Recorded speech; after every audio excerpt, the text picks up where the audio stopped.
காவியாவுடைய சுயரூபம் என்னன்னு தாமரைக்கு அப்பதான் தெரிய வருது. காவியா தாமரை இப்படி ரூமில் பேசிக்கிட்டு இருக்க, பிரச்சனை பெருசாக நடந்துக்கிட்டு இருக்க நேரத்தில் வீட்டில் இருக்க அத்தனை பேரும் உள்ளே வராங்க. முக்கியமாக ஈஸ்வரி, நம்ம மருமக பொண்ணு இங்கே வந்தாலே எங்கன்னு சொல்லிட்டு இங்கே வந்து பார்த்தா தாமரை ரூமில் போஸ் நிற்க, கூடவும் காவியா நிற்க. என்னம்மா ரெண்டு பேரும் இங்கே என்ன பண்ணிக்கிட்டு இருக்கீங்க இவ ரூமில் அப்படின்னு சொல்லி கேட்க, அத்தை அது வந்தன்னு தாமரை சொல்ல வர நேரம் உடனே காவியா, அது ஒன்றும் இல்லை நாங்கள் பேசிக்கிட்டு இருந்தோன்னு சொல்லும்போது தாமரைக்கு ரொம்ப அதிர்ச்சி ஆகுது. என்ன இவன் நடந்த விஷயத்த உண்மையை சொல்லாமல் எப்படி பேசிக்கிட்டு இருக்காளே நினச்சிட்டு இருக்காங்க. சரி சரி சீக்கிரமாக வாங்க அப்படின்னு ஈஸ்வரி சொல்லிட்டு போக போஸுக்கும் அதிர்ச்சியாக இருக்குது. காவியா வந்து நடந்துகிட்ட விதம்.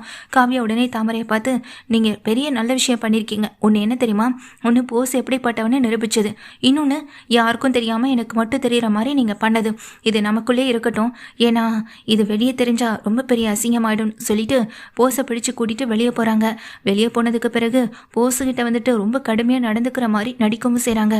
இதெல்லாம் தாமரைக்கு வந்துட்டு பெரிய சந்தேகத்தை கொடுக்கவும் செய்து இதெல்லாம் சாவித்திரிக்கு தெரிய வர சாவித்திரி இதை கேட்டு ரொம்ப அதிர்ந்து போக, என்னடி சொல்கிற, அட்லீஸ்ட் ஒரு வீடியோவாவது நம்ம எடுத்து வச்சிருந்தா இந்த பிரச்சனையை நம்ம வேறு மாதிரி கொண்டு போயிருக்கலாமேன்னு சொல்ல, என்னம்மா ஆனால் அதே தாம்மா யோசிச்சு, ஆமாம் இப்போ வந்து சொல்லடி அப்படின்னு திட்டவும் செய்கிறாங்க.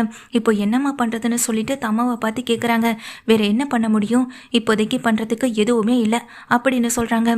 இல்லைம்மா நம்ம இவ்வளோ பெரிய விஷயம் பண்ணியிருக்கோம், அந்த போஸ் எப்படிப்பட்டவன்னு நேரடியாக கண்ணு முன்னாடி நான் நிரூபிச்சிருக்கேன். ஆனால் அதை தாண்டி அவள் எனக்கு நன்றி சொல்லிட்டு போகிற விதமாக நான் அசிங்கப்படுத்திட்டு போறா. அதுவும் இல்லாமல் அந்த போஸ் எப்படிப்பட்டவனை தெரிஞ்சும் அவனை கல்யாணம் பண்ணிக்க ரெடியாக இருக்கான்னா, இவ போஸ் மேலே ஆசைப்பட்டாலாம் கல்யாணம் பண்ணிட்டு இந்த வீட்டுக்கு வர மாதிரி எனக்கு தோணவே இல்லை. சத்தியமாக அப்படி மட்டும் இல்லவே இல்லைம்மான்னு சொல்ல, எனக்கும் அதே சந்தேகம் தாண்டி ஓடிட்டே இருக்குன்னு சொல்லிட்டு இருக்காங்க. பேசாமல் இந்த கல்யாணத்தை நம்ம நிறுத்தி தான் ஆகணும். ஆனால் எப்படின்னு தான் தெரியல. இந்த கல்யாணத்தை நிறுத்த நாம் என்னென்னமோ பிளான் பண்ணுறோம், கடைசியில் இவ்வளோ பெரிய விஷயத்த பண்ணியும் சப்புன்னு போயிட்டேமா அப்படின்னு சொல்ல, அப்போது அந்த காவியா எப்படிப்பட்டவனு நம்ம கண்டுபிடிக்கணும். காவியா எப்படிப்பட்டவனே இந்த வீட்டில் இருக்கவங்க கிட்ட சொல்லிட்டாலே போதுமே இந்த கல்யாணம் நடக்காதேன்னு சொல்ல, அப்படித்தான் நீயும் நானும் நினச்சிட்ருக்கோம். கடைசியில் ஈஸ்வரியத்தை அதெல்லாம் ஒன்றும் வேண்டாம், எப்படி இருந்தாலும் அந்த பொண்ணு நம்ம வீட்டுக்கு மருமகளாக வந்தால் போதும்னு நினச்சிருவான்னு சொல்ல, நானும் அதை தாண்டி நினச்சேன். அந்த பொண்ணு இந்த வீட்டுக்கு மருமகளாக வரதெல்லாம் எனக்கு பெரிய பிரச்சனையே இல்லை, அவள் வந்தால் தாண்டி இந்த ஈஸ்வரியுடைய ஆட்டமும் அடங்கும் அப்படின்னு சொல்கிறாங்க. ஆனால் அவள் எந்த நோக்கத்துக்காக இந்த வீட்டுக்கு வரான்னு நம்மள எப்படிமா கண்டுபிடிக்கிறதுன்னு சொல்லி கேட்க, பாப்புண்டி இது ஏதாவது ஒன்று நமக்கு சிக்காமலா போயிடும் அப்படின்னு சொல்லும்போது தான் இங்கே உடனே தாமரை சொல்கிறாங்க, பேசாமல் நம்ம இதில் தமிழ்ச்செல்வியை கூட்டு சேர்த்துக்கலாமான்னு சொல்லி கேட்க, அவளையா அப்படின்னு அதிர்ந்தபடி கேட்குறாங்க. ஆமாம்மா, தமிழை கூட்டு சேர்த்துக்கிட்டு அவள் கண்டுபிடிக்கிற விஷயத்தெல்லாம் நாம் தான் பண்ணணும்னு சொல்லி இந்த வீட்டில் நல்ல பேர் எடுத்துட்டா என்ன, ஏன் இந்த போஸுக்காக மாமா ஒரு கோடி தரேன்னு சொல்லலை, அது போல தாம்மா இதுவும் அப்படின்னு சொல்கிறாங்க. நீ சொல்கிறதெல்லாம் சரி தாண்டி, ஆனால் அவகிட்டெல்லாம் போய் என்னால் எதுவும் கேட்க முடியாது அப்படின்னு சொல்ல, அம்மா அதை நான் பார்த்துக்கிறேம்மா அப்படின்னு சொல்கிறாங்க. தமிழ்ச்செல்வி காலையில் எங்கள் ஹோட்டலுக்கு கிளம்பிக்கிட்டு இருக்க நேரம் அங்கே தான் தாமரை வராங்க. தமிழ் ஒரு நிமிஷம் இல்லை அப்படின்னு சொல்ல, என்ன விஷயம்னு சொல்லிட்டு தமிழ்ச்செல்வி கேட்குறாங்க. உங்ககிட்ட ஒரு முக்கியமான விஷயத்தை பற்றி பேசணும்னு தாமரை சொல்கிறாங்க. என்ன விஷயம்னு சொல்லி கேட்கும்போது தான் நடந்த விஷயத்த சொல்லி இதை கேட்ட தமிழ்ச்செல்விக்கு ரொம்ப பெரிய அதிர்ச்சியாக இருக்குது. இந்த விஷயத்தில் நீ உதவி பண்ணால் மட்டும்தான் இந்த விஷயத்தில் நம்ம என்ன ஏதுன்னு கண்டுபிடிக்க முடியும்னு சொல்ல, ஆமாம் நீயே இம்புட்டு ஆர்வமாக இருக்குன்னு சொல்லி கேட்க, இல்லை இவ்வளோ பெரிய நான் உண்மையை கண்டுபிடிச்சு அந்த பிள்ளைகிட்ட சொல்கிறேன், ஆனால் அந்த பிள்ளை வந்து இப்போது போஸு கெட்டவனு தெரிஞ்சும் அவனை எதையுமே சொல்லாமல் ஒரு அடியில் தலையகுனியை வச்சுட்டு அதுக்கப்புறம் கல்யாணத்தை பற்றி பேச்சும் கல்யாணம் நடக்கணுன்ற மாதிரி இருக்குல்ல. எந்த பொண்ணுக்குமே தன் புருஷன் இன்னொருத்திக்கிட்ட தப்பாக நடந்துக்கிறத பார்த்து பொறுத்துக்க முடியாது. ஏன் ஓ விஷயத்துலையும் அதானே நடந்துச்சு அப்படின்னு சொல்லும்போது தமிழ்ச்செல்வி உன்னை தாமரையை பார்த்து மறைக்க, சரி சரி என்னால் தான் நடந்துச்சு விடு, இப்போ நான் சொல்கிறத மட்டும் நீ செஞ்சால் போதுன்னு சொல்கிறாங்க. என்ன விஷயம்னு சொல்லி கேட்க, அந்த காவியாவை நைஸாக பேசி உன்னுடைய ஹோட்டலுக்கு நான் சாப்பிட கூப்பிட்டுட்டு வரேன்னு சொல்ல, சரி அப்படின்னு சொல்கிறாங்க. ஆனால் நீ என்ன பண்ணணும், அதை அவள் வாயிலேருந்து உண்மை வரவழைக்க நானே இங்கே ட்ரை பண்ணுறேன், நீ அதை வீடியோ எடுக்கணும்னு சொல்கிறாங்க. நீ யாருன்னு அந்த காவியாவுக்கு இப்போ வரைக்கும் தெரியாது, அந்த ஹோட்டலில் வேலை பார்க்குற ஒரு சர்வராக தான் உன்னையும் நினைப்பா. அப்படி நீ அதை பார்க்கும்போது பண்ணும்போது நிச்சயமாக அந்த வீடியோ நம்ம கைக்கு சிக்குன்னு சொல்ல, சரி இந்த உதவியை நம்ம குடும்பத்துக்காக நான் உனக்கு பண்ணுறேன்னு தமிழ்ச்செல்வி சொல்லிட்டு போகிறாங்க. இதெல்லாம் பார்த்துட்டு இருக்க மலர் இது ஏதோ சரியில்லை தப்பாக இருக்குன்னு மலருக்கு தோணவே செய்து அந்த காவியாவை இங்கே தாமரை வந்து என்ன பண்ணுறாங்க, வீடியோ அவங்கள வந்துட்டு பேசணுன்றதுக்காக ஹோட்டல் கூப்பிடுறாங்க. வந்ததுக்கு பிறகு, என்ன இந்த சீப்பான ஹோட்டலுக்கு என்னை கூட்டிகிட்டு வந்திருக்க, நல்ல பெரிய பெரிய 5 ஸ்டார் ஹோட்டலாக தான் சாப்பிடும், அட்லீஸ்ட் நீ அந்த வீட்டில் இருக்க ஒரு பொண்ணுன்றதுக்காகவும் என்னை கூப்பிட்டுட்டு வந்தன்ற ஒரு காரணத்துக்காக தான் நான் இங்கே வந்திருக்கேன், இதான் ஃபர்ஸ்ட் அண்ட் லாஸ்ட்டாக இருக்கணும் அப்படின்னு சொல்லிட்டு உட்காடுறாங்க. சரி எதுவும் கோச்சிக்காதீங்க உட்காருங்கன்னு சொல்லும்போது, இல்லை நான் இவ்வளோ பெரிய ஹெல்ப் பண்ணியிருக்கேன், பட் நீங்கள் என்னடானா போஸை கல்யாணம் பண்ணிப்பன்னு நீங்கள் எனக்கு அதை ஏற்றுக்கவே முடியலன்னு சொல்கிறாங்க தாமரை. இதில் என்ன இருக்குது, எல்லா வயசு பசங்களுக்கும் இருக்க பிரச்சனை தானே. அது பார்த்தா போஸுக்கு இருந்திருக்கு. அதை நான் பெரிய விஷயமா எடுத்துக்கல தான். ஆனால் அதுக்காக போஸ் திரும்பவும் தப்பு பண்ண மாட்டார், அதுக்கு நான் கேரண்டி கொடுப்பேன் அப்படின்னு சொல்கிறாங்க.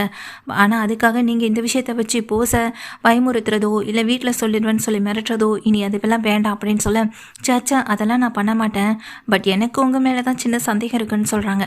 ஏன் மேலேயா? ஏன் மேலே உங்களுக்கு அப்படி என்ன சந்தேகம்னு சொல்லி இங்கே கேட்குறாங்க. அப்போது தாமரை சொல்கிறாங்க, இல்லை போஸையும் நீங்கள் கல்யாணம் பண்ணிக்கணும்னு நினைக்கிறீங்களே, உங்கள் 2வது கல்யாணம் அப்படின்றதுக்காக தானே அப்படின்னு சொல்லி கேட்க, கொஞ்சம் வாயை மூடுறியா அப்படின்னு சொல்லி தாமரையை திட்டுறாங்க. தாமரை அப்படியே வாயை பழந்த மாதிரி உட்காந்துருக்கவும் செய்ய, இனிமேல் இந்த விஷயத்தை பற்றி பேசுகிறதா இருந்தால் நீங்கள் கூப்பிட வேண்டாம்னு சொல்ல, சரி சரி சரி கோவப்படாதீங்க, கொஞ்சம் பொறுமையாக இருங்கன்னு சொல்லிட்டு இருக்கும்போது தான் இங்கே தமிழ்ச்செல்வி போகிறாங்க. அந்த நேரத்தில் இங்கே தாமரை என்ன பண்ணுறாங்க, சரி நான் ஒரு ஃபோன் பேசிட்டு வரேன்னு சொல்லிட்டு வெளியே கிளம்பி போகிறாங்க. அந்த நேரத்தில் ரொம்ப ரொம்ப டென்ஷனாக இருக்க இங்கே காவியா அப்பாவுக்கு கால் பண்ணுறாங்க. என்ன டாடி, அந்த வீட்டில் அந்த தாமரை என்னை கூப்பிட்டு வச்சு மிரட்டுற மாதிரி பேசுகிறான், என் மேலே சந்தேகம் இருக்குன்னு சொல்கிறான்னு சொல்ல, நீ எதுவும் சொல்லலையாமான்னு சொல்ல, நான் எப்படி டாடி சொல்லுவேன், அந்த வீட்டுக்கு மருமகளாக போகிறதே அந்த வீட்டில் இருக்கவங்களை ஒவ்வொருத்தவங்களையும் பழி வாங்குறதுக்காக தானே. நான் எப்படி அவகிட்ட சொல்வேன், அவகிட்ட சொன்னால் இந்த கல்யாணம் நடக்குமா? அட்லீஸ்ட் இந்த கல்யாணம் நடந்தே தரணும். அந்த போஸ் எப்படிப்பட்டவனா இருந்தாலும் எனக்கு பிரச்சனை கிடையாது, கடைசியில் அவனையும் தானே பழி வாங்க போகிறேன். முக்கியமாக அந்த ராஜாங்கம் அந்த எம்எல்ஏவை பழி வாங்குறதா என்னுடைய முதல் வேலையை அப்படின்னு சொல்கிறாங்க. ஆமாம்மா, அதில் நீ கவனமாக இருந்தாலே போதும். அவங்க வீட்டு பையனுக்கு பொண்ணு கேட்டு உன்னை மருமகளாக்குறேன்னு கொண்டு வரேன்னு சொல்லிட்டு கடைசியில் இந்த வேற ஒரு பொண்ணை கல்யாணம் பண்ணி கொடுத்தவர் தானே. இப்போ கூட எனக்காக கூட உன்னை வந்து பொண்ணு கேட்க முடியலைல்ல அவரால் அப்படின்னு சொல்லிட்டு இருக்காங்க. இப்போவும் தான் அவர் பையனால் அந்த பொண்ணை மறக்க முடியலையே. அப்படி இருக்கப்போ என்ன முடியும்? இந்த வீட்டுக்கு போனதும் அந்த போஸை காலி பண்ணுறதா முதல் வேலை. அடுத்து 2வது கல்யாணமும் இந்த பொண்ணுக்கு எப்படி ஆயிடுச்சுன்னு சொல்லி அந்த சேதுவை நான் 3ஆவதாக கல்யாணம் பண்ணிக்க தான்ப்பா போகிறேன். அந்த வீட்டில் நான் அந்த ராஜாங்கத்தோட மருமகளாக, அந்த வீட்டை ஆள போகிற ஒரே மருமகளாக நான் இருக்க தான்ப்பா போகிறேன். நிச்சயமாக அது நடக்கும், நீங்கள் வேணா பார்த்துக்கிட்டே இருங்க அப்படின்னு சொல்கிறாங்க. அதை நடந்தே தீரணுமா? அந்த எம்எல்ஏ ராஜாங்க வீட்லேருந்து அழைப்பு வந்ததும் அவன் பையனுக்கு தான் உன்னை பொண்ணு கேட்குறாருன்னு நினச்சேன். ஆனால் வீட்டுக்கு போன பிறகு தானே தெரியுது ஒன்றுத்துக்கும் உதவாத அந்த உதவாக்கரையை உனக்கு பொண்ணு கேட்குறாங்கன்னு. அப்போவே நான் நொறுங்கிட்டேன். ஆனால் நீ இந்த விஷயத்தில் என்னை சமாதானப்படுத்தினால மட்டும்தான் இந்த கல்யாணத்துக்கு நான் சம்மதிச்சிருக்கேன். அதுலேயே அந்த போசி எவ்வளோ கேடு கட்டவன்னு எனக்கு தெரிஞ்சு போச்சு அப்படின்னு சொல்ல, ஆமாப்பா நீங்கள் சொன்னது சரிதான், அந்த போசு ரொம்ப கேடு கெட்டவன். அப்படிப்பட்ட ஒருத்தனை கல்யாணம் பண்ணிக்கிட்டு என்னால் வாழ முடியாது. அவன் கூட சந்தோஷமாக வாழ்கிறதும் என்னுடைய நோக்கமும் கிடையாது. அந்த குடும்பத்தில் நான் என்ன பண்ணணும், எப்படி இருக்கணுன்றதை முடிவு பண்ணுறேன். சேதுவை அடையிறதான், சேதுவை கல்யாணம் பண்ணுறதான் என்னுடைய முதல் வேலை.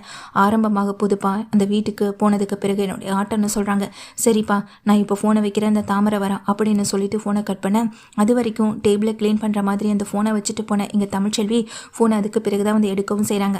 அத்தனை விஷயத்தையும் தமிழ்ச்செல்வி கேட்டு அதிர்ந்து போகவும் செய்கிறாங்க.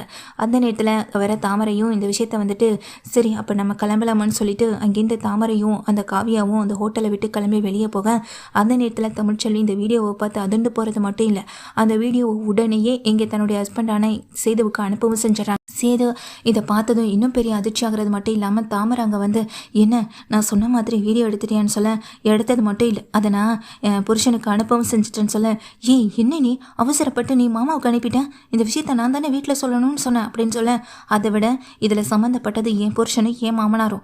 அப்படி இருக்கப்போ அவர்கிட்ட நான் அதை சொல்கிறதானே சரி, நீ என்ன வேணாலும் நினச்சிக்கோ, இந்தா இதில் வீடியோ இருக்குது, இதை நான் உனக்கும் அனுப்பிவிடுறேன், இதை நீயும் கொண்டு போய் வீட்டில் இருக்கவங்ககிட்ட காட்டு அப்படின்னு சொல்ல, அப்படியே தாமரை ரொம்ப வெதும்பி போய் நிற்கிறாங்க.